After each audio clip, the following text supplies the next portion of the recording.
çarê cotmehê dewleta Tirk bi dijwarî êrişî seranserî herêmên Bakur û Rojhilatê Sûriyê kir û bi nesaziya wê kir hedef. Dagirkeriya Tirk bi êrişên xwe armanc dike li nefesa gel bixe û wan qir bike. Derbarê mijarê de endamên mala jinê yê navçeya Ehrezê ya Şehbayê ji Rojava TV re diyar kirin ku dewleta Tirk ne tenê xalên leşkerî hedef digire, Tirkiye sivîlan jî dikuje.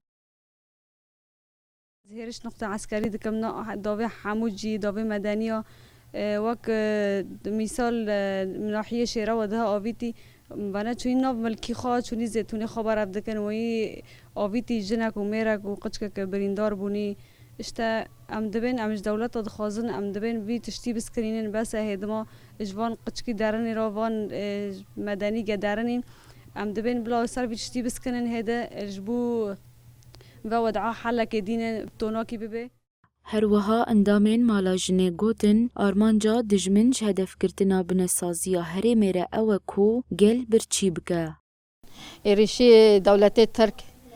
tê meşandin li Şehbed û heta Cizîrê Hesekê Cizîrê wana yanî hat meşandin